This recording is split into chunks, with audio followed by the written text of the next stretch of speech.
queridíssimos e maravilhosos estudantes! Estamos aqui para mais uma aula do nosso aprofundamento e uma aula que é feliz e animada, né? Porque justamente estamos aí nos encaminhando para a nossa reta final, né? Então estamos aí na nossa penúltima aula. Então, estamos na nossa penúltima aula do nosso aprofundamento. Então, a ideia é que a gente aproveite essas duas aulas para fazer ali, ó, o fechamento total e justamente, né, te dar suporte tanto para finalizar o seu projeto, mas também para que você também possa olhar para todo esse caminho que a gente fez junto e falar, mano, deu bom, deu mal menos bom, ou assim, vamos melhorar isso aí. Então, para a gente começar, como vocês sabem, né, a nossa burocracia, o nosso mapa de shopping vai aparecer para vocês aí na tela. O nosso aprofundamento é o hashtag Quem Divide Multiplica, a unidade curricular é de olho na informação e o componente é o conhecimento humano e a sua aplicabilidade. Nós temos uma aula da atividade 5 e hoje a gente vai fazer aí o checklist do que a gente aprendeu e também pensar aí numa autoavaliação. E eu sou meio devagar, né, a gente já se conhece. E aí, agora que eu percebi que ao meu lado, do outro lado, aqui tá o Sidney! E eu não posso começar uma aula com o Sidney se a gente, ó, não travar na beleza. Gente, Sidney é tudo na minha vida. Coração pro Sidney, ó. Dei muito amor pro Sidney, que ele merece tudo. Como fala eu amo você em Libras, Sidney? É a Xuxa. Ah, é o símbolo da Xuxa, menino! Arrasou, agora eu sou a Xuxa. Então, bora lá para nossa aula. Hoje, como a gente vai fazer um checklist, a gente vai ter uma aula um pouco diferente, que é o quê? Essa parte que está aqui atrás, normalmente a gente sempre passa ela, que é o resumo do componente e tudo mais. Só que hoje a gente vai fazer um pouco diferente, porque a gente vai ler tudo isso igualzinho quando a gente fez a nossa primeira aula. Na verdade, vocês fizeram com a Mafê, a maravilhosa da Mafê nas primeiras aulas de vocês.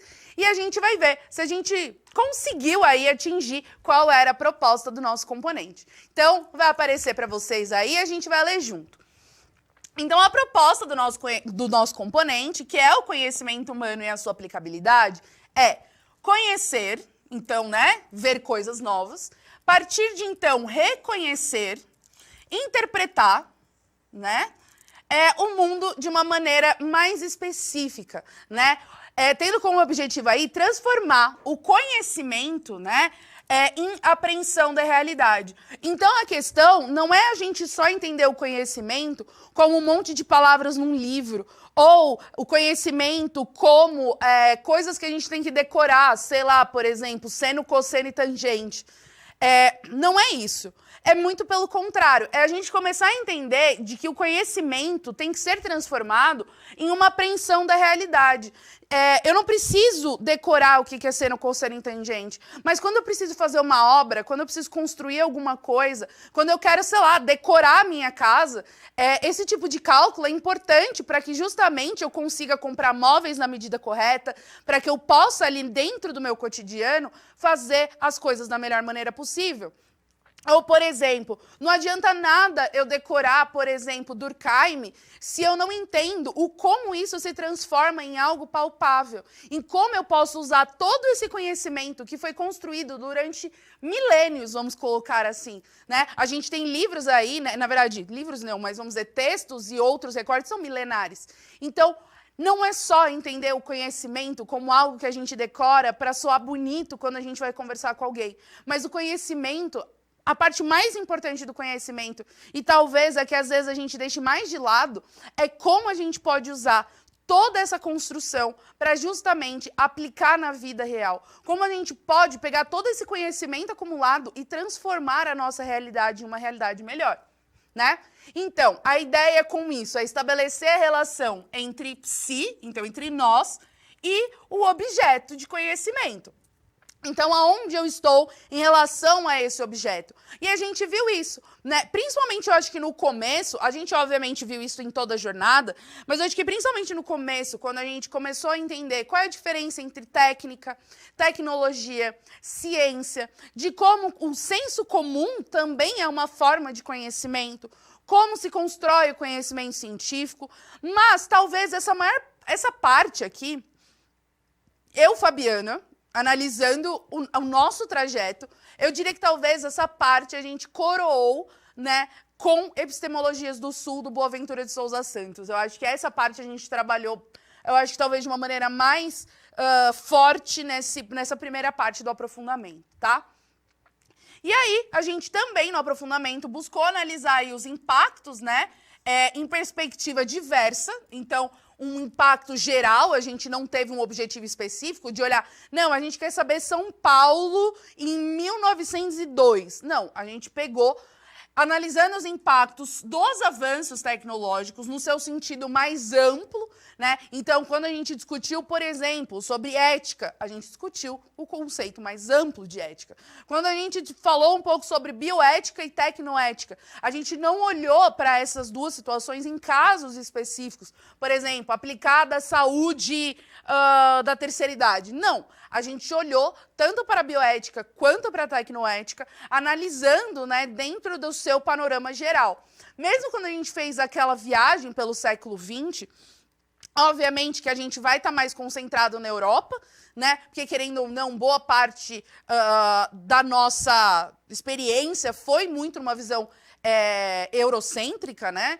Então, a gente olhou para o que estava acontecendo em outros lugares do mundo, o que estava acontecendo, por exemplo, até no próprio Brasil, tá?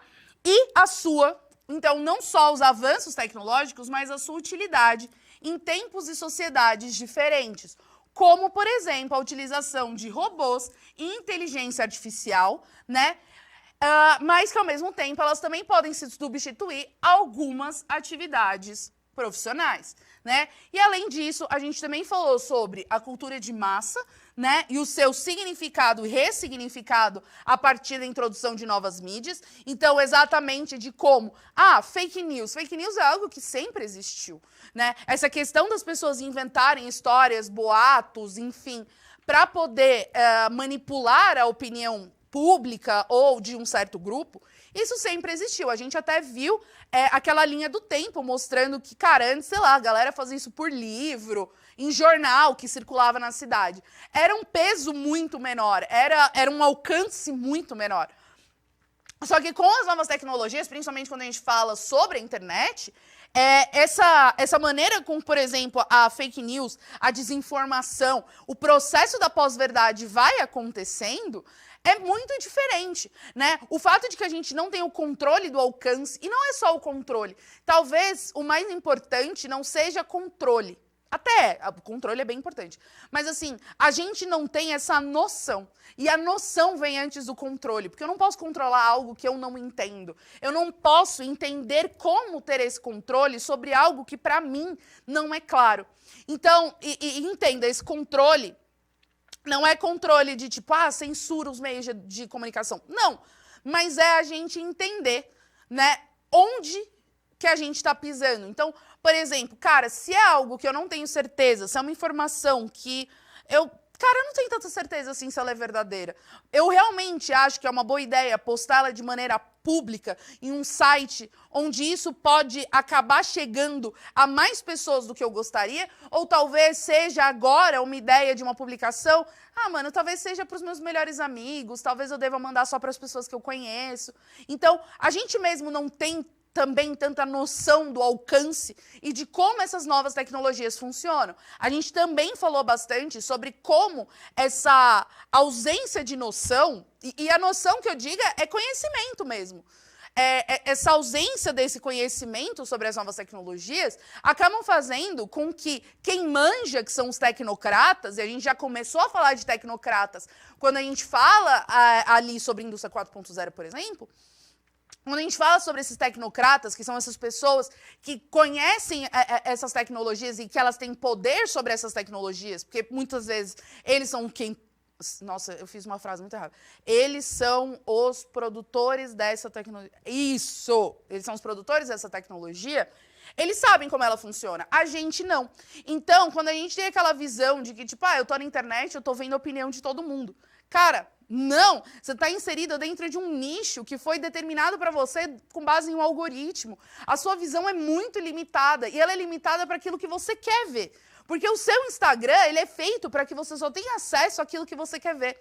O meu Google e o seu Google, ainda que em alguns pontos, obviamente, as pesquisas vão dar em lugares parecidos, muito provavelmente, com o tempo de uso, você vai começar a ver que, normalmente, os sites que vão ser sugeridos primeiros também começam a alterar. E eu não estou falando de conteúdo patrocinado, eu estou falando assim, ele vai entendendo quais são os lugares onde você busca. E ele vai falando assim, não, esse usuário, eu mando esses daqui, que são onde ela acessa mais. Enfim. E aí, a gente falou um pouco justamente sobre essa imersão humana no mundo da mídia. E também sobre a cultura de massa, que, obviamente, quando a gente começa a produzir as coisas em larga escala, a nossa ideia é que as pessoas também consumam esses objetos em larga escala. Então, a cultura de massa ela também começa a se transformar com a fetichização da mercadoria, mas principalmente com o fato de que a gente hoje tem acesso a tudo do mundo inteiro. E o mundo inteiro quer vender para o mundo inteiro. E para isso, eles também estabelecem essa relação de necessidade do consumo. Então, para eu estar dentro daquele grupo, eu preciso estar consumindo a mesma coisa. Para eu me sentir parte, eu preciso estar dentro da mesma lógica de consumo.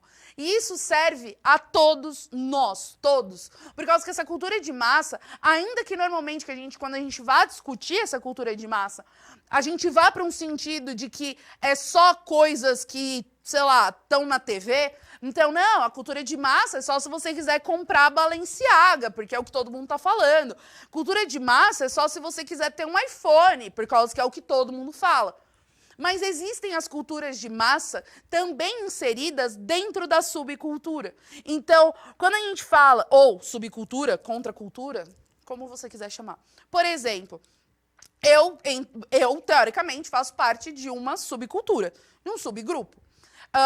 Então, eu vou fazer escolhas de compra que vão me inserir dentro daquele grupo. E aí eu tô fazendo o quê? Eu comprei uma camiseta do Ozzy.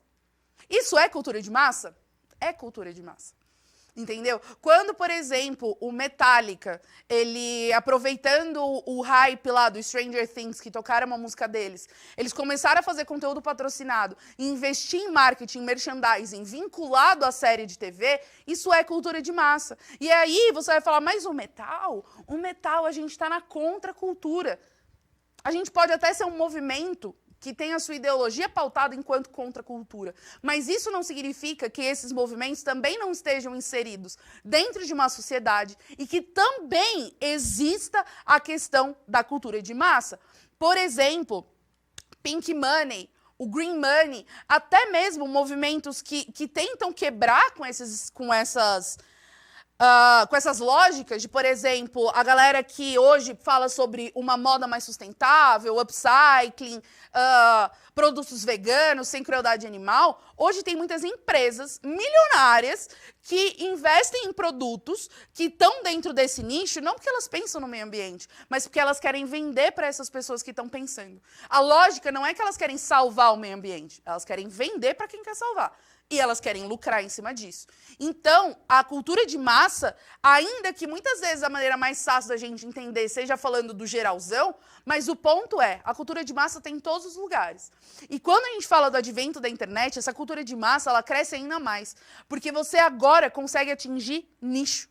Quando você fala de um youtuber, eu vou dar o nome de youtubers aleatórios, não são recomendações, tá?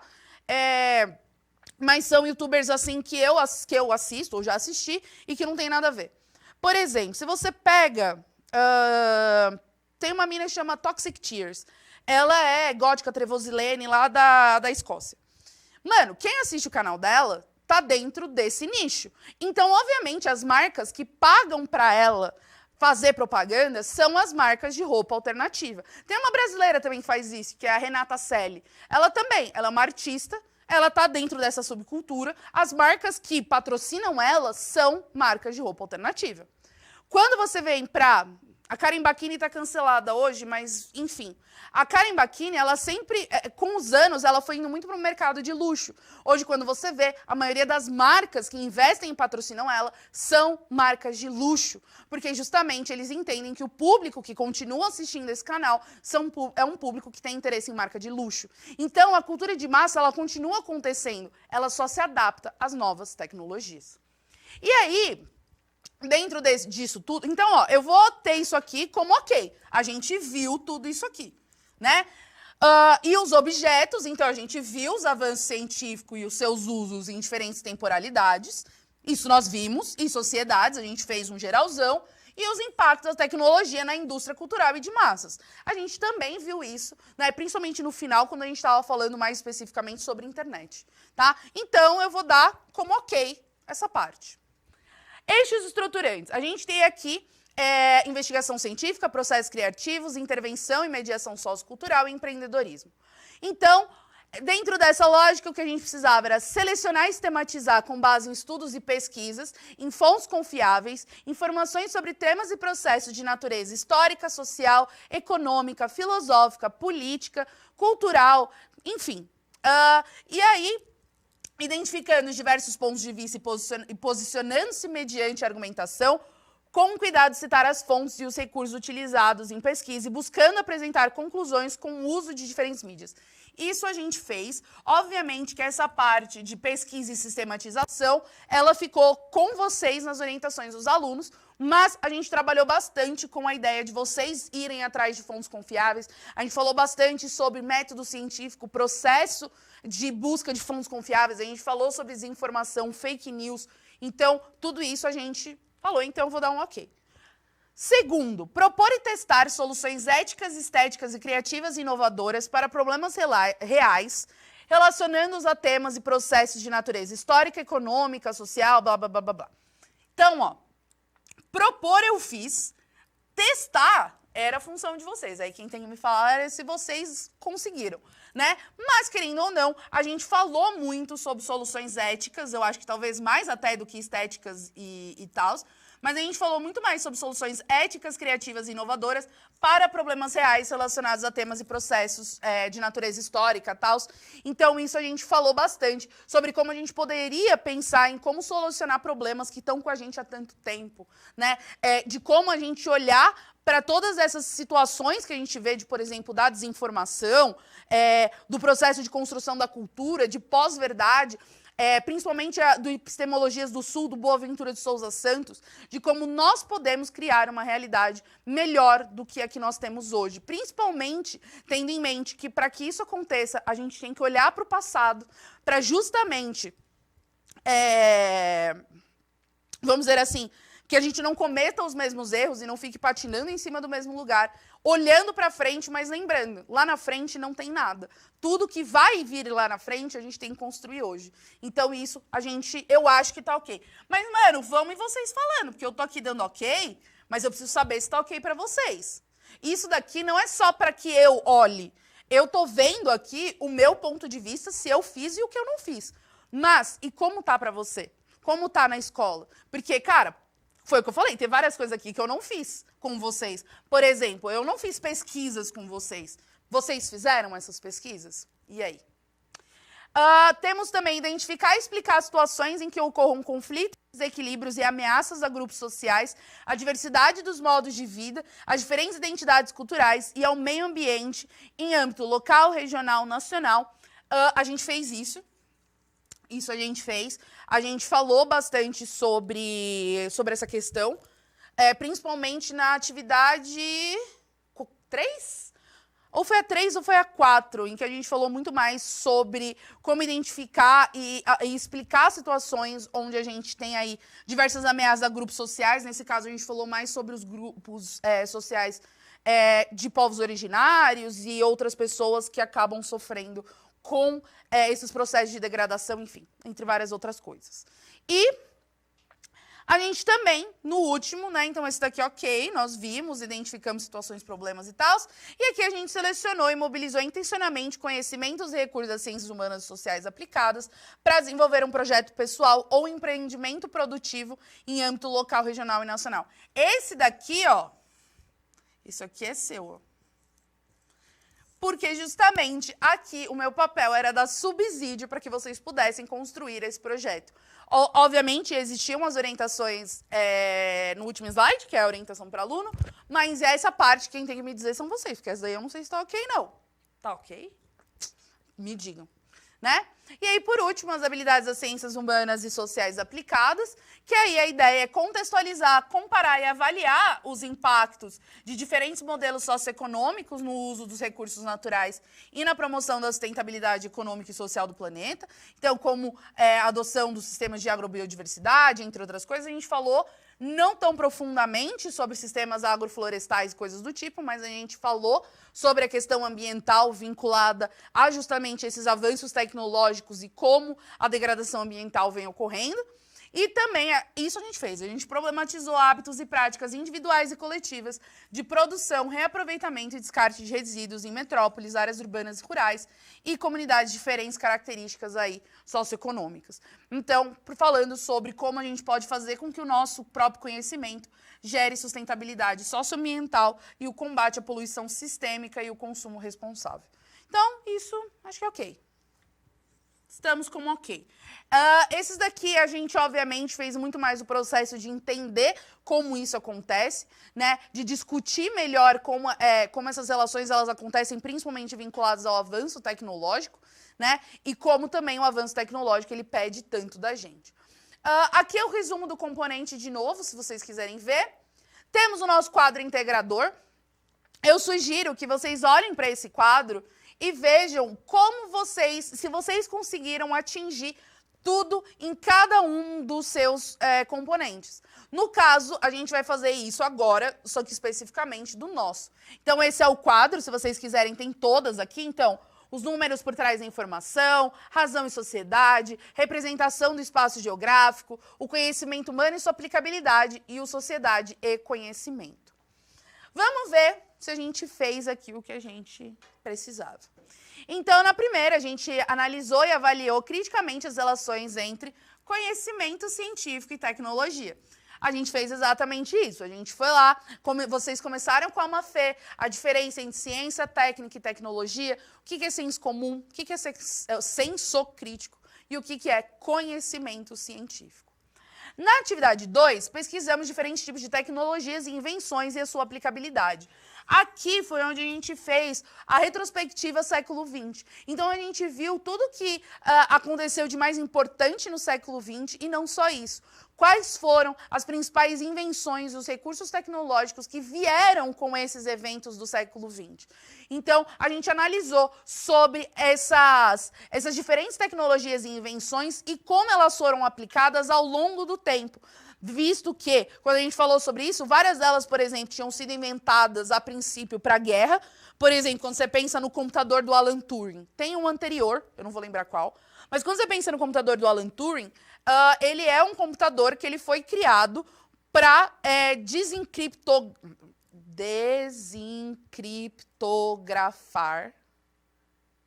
Vamos lá, que também eu não ajudei o pessoal de Libras. Deu certo aí Deu certo? Então tá ótimo. Para poder pegar os códigos nazistas e traduzir lá. Enfim, ela virou o computador. Mas o ponto é, ela nasceu com a ideia de ser um instrumento para ganhar a guerra e depois ela foi se desenvolvendo como uma tecnologia para ajudar as pessoas. E isso, assim, cara, quase tudo. Por exemplo, eu pensei num bagulho muito idiota, mas eu vou compartilhar porque eu sou idiota. Leite condensado. O leite condensado, ele foi uma criação da guerra, por causa que ele era muito doce, ele tinha muita caloria, ele era muito encorpado e ele vinha numa latinha. Então, tipo, leite condensado e depois eles podiam só diluir e fazer um leite adoçado. Então, tipo, não foi feito. Você acha que a galera fez o leite condensado pra gente fazer brigadeiro? Queria eu. Mas uma das principais ideias desse leite condensado dentro da lata e tal, que é o... E aí a gente tá falando do americano e tal. Aí a gente tá falando de algo que tinha uma intenção de guerra e brigadeiro é nós. É isso, né?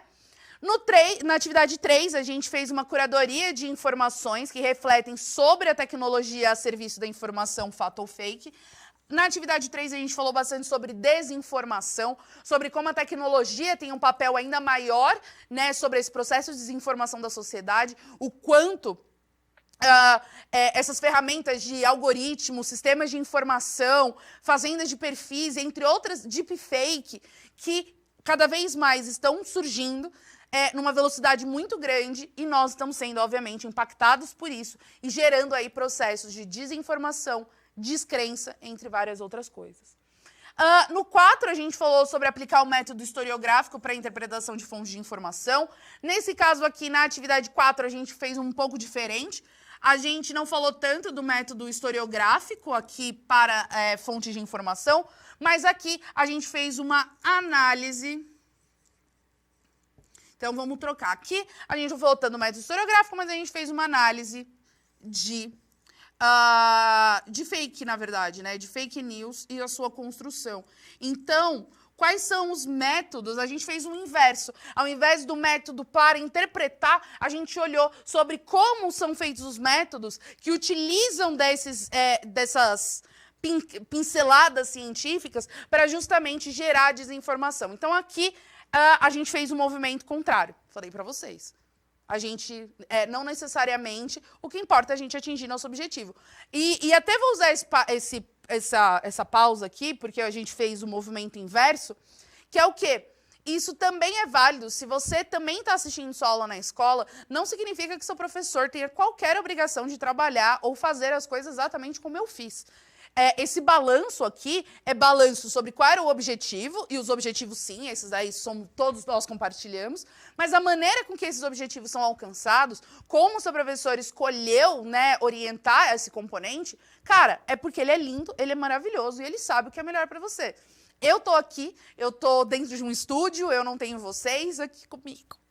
Mas isso faz com que eu também tenha que fazer certas adaptações, assim como seu professor também tem que fazer certas adaptações. Então, que fique muito claro, não existe uma fórmula de certo e errado.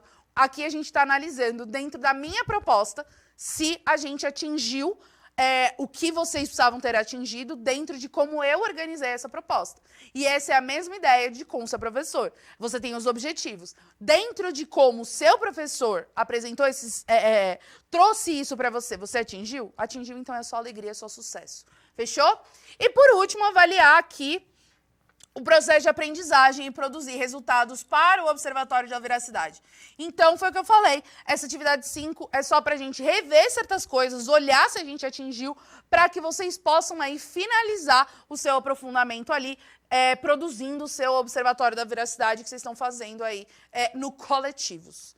E aí, por último, eu trouxe aqui um material que está sugerido pelo mapa, mas eu tenho outras sugestões também. Então, a ideia é que você faça essa checklist, não só comigo, mas faça também na escola. Então, o que você viu? Você aprendeu? Deu certo? Teve alguma parte que, mano, não foi tão bem, aqui ficou meio confuso e tal. Então, isso é o checklist, é você pegar esse mesmo material que eu peguei, eu vou até voltar aqui, ó. Pegar esse mesmo material que eu peguei, resumo do componente, as habilidades, tanto as habilidades específicas quanto a dos eixos, o objetivo e o quadro integrador e falar assim, tá, olhando para isso, eu vi tudo isso de alguma maneira? Eu aprendi essas habilidades, eu trabalhei elas? Isso é importante, tá? Como aí é justamente o seu professor, obviamente, conhece vocês muito mais do que eu para fazer escolhas muito melhores e eu, obviamente, tenho que fazer as minhas escolhas, vamos dizer, tendo em vista as minhas limitações. Fechou? Agora, sobre a autoavaliação. Essa é uma autoavaliação que está sugerida no material do aluno, tá? Então, aqui ele propõe que você faça... Esse círculo é mó da hora, tipo, é da hora para fazer até coisa de socioemocional, avaliação socioemocional, sabe? Tipo... Qual é a ideia? Você tem aqui, ó, engajamento e participação, orientação do professor, resultados que você obteve, validez do método histórico, a dificuldade para executar as propostas e aprendizagem significativa. Qual é a ideia? Você vai fazer esse círculo com várias coisinhas. Você pode até fazer com 10, por exemplo, fazer de 1 a 10. Então, pode ser 1, 2, eu não sei escrever, 3, 4, vamos dizer assim. E aí, qual é a proposta? Que você vá lá e fala, mano, meu engajamento foi top. Então, você pinta tudo do engajamento. Ah, mas o meu resultado foi médio. Então, ó, eu só cheguei até aqui em resultados. E assim, você consegue ter uma visão geral da sua autoavaliação, né? Então, aqui, por exemplo, ele está fazendo nesse formato. Você pode fazer pintando, eu sou muito a favor do pintando, que fica mais bonito.